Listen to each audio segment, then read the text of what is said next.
మీ కాలు పట్టుకుంటాన్రా, భారతిని వదిలేండి రా, అది నా ప్రాణం. బాక్స్ ఆఫీస్ దగ్గర వరల్డ్ వైడ్ గా ఈ వీక్ లో మంచి అంచనాల నడుమ ఆడియన్స్ ముందుకు వచ్చిన అఖిల్ అక్కినేని నటిస్తున్న కొత్త సినిమా లేనిది. ఈ సినిమా డీసెంట్ బజ్ ను సొంతం చేసుకోగా ఆల్రెడీ ప్రీమియర్స్ అయితే సొంతం చేసుకుంది. మరి ప్రీమియర్ సొంతం చేసుకున్న తర్వాత ఆడియన్స్ నుంచి ఎలాంటి టాక్ ను సొంతం చేసుకున్నది అన్నది ఆసక్తికరంగా మారింది. మరి స్టోరీ పాయింట్ కి వస్తే నేనైతే స్టోరీ ఏం రివీల్ చేయడం లేదు, కానీ ఓవరాల్ గా ఒక ఊర్లో జరిగే ద్రౌపది అమ్మవారి ఉత్సవాల్లో రక్తపాతం ఉండకూడదని ఒక నియమం పెట్టుకుంటారు ఊరి ప్రజలు. కానీ అలాంటి టైంలో ఊహించని విధంగా హీరో ఫ్రెండ్ చనిపోతాడు.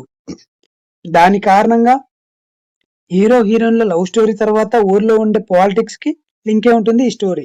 మరి వాటి వలన హీరో ఫేస్ చేసే పరిస్థితులు ఎలాంటివి, హీరో కోల్పోయిన వ్యక్తులు ఎవరు, హీరో తర్వాత రివెంజ్ ఎలా తీసుకుంటాడు అన్నది ఓవరాల్ గా సినిమా చూసి తెలుసుకోవాల్సిందే. సినిమా ఓపెన్ అవడంతోనే సీరియస్ గా ఓపెన్ అవుతుంది. తర్వాత ఊర్లో హీరో హీరోయిన్ పరిచయం అంటే లవ్ స్టోరీ లాంటివి జరుగుతుంది. తర్వాత హీరో ఫ్రెండ్ చనిపోతాడు. ఆ హీరో ఫ్రెండ్ చనిపోయిన తర్వాత రాజకీయాల చుట్టూ ఈ కథ అనేది కొనసాగుతుంటుంది అనమాట. ముఖ్యంగా రంగస్థలం, దసరా లాంటి సినిమా స్టోరీస్ మన కళ్ళ ముందు జరిగినట్టు అనిపిస్తుంది. అలానే ప్రీ ఇంటర్వెల్ నుండి జోరందుకున్న సినిమా సాలిడ్ ఇంటర్వెల్ తో కంబ్యాక్ ఇస్తుంది. మరి అలానే సెకండ్ హాఫ్ అయితే మాత్రం ర్యాంప్ ఉందని చెప్పొచ్చు. అక్కడే ఎలివేషన్స్ అనేది మామూలుగా పడవన్నమాట. బీజం కూడా చాలా బాగుంటుంది. అలానే స్టార్టింగ్ ఫస్ట్ హాఫ్ మాత్రమే కొంచెం స్లోగా రన్ అవుతుంది. సెకండ్ హాఫ్ అయితే మనకి ఎక్స్పెక్టేషన్స్ మించి అయితే ఉంటుంది అనమాట.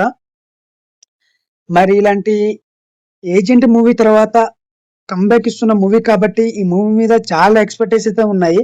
మరి ఈ మూవీ ఎలా ఉంటుంది, మరి మీరు ఎవరైనా చూస్తుంటే కామెంట్ చేయండి. ఫస్ట్ డే 20 crores క్రాక్ చేస్తుందా, లేకపోతే మీ ఫస్ట్ డే ఎంత క్రాక్ చేస్తుందో కామెంట్ చేయండి. మరి ఈ మూవీ చూస్తుంటే ఈ మూవీ ఎలా అనిపించిందో కూడా కింద కామెంట్ చేయండి.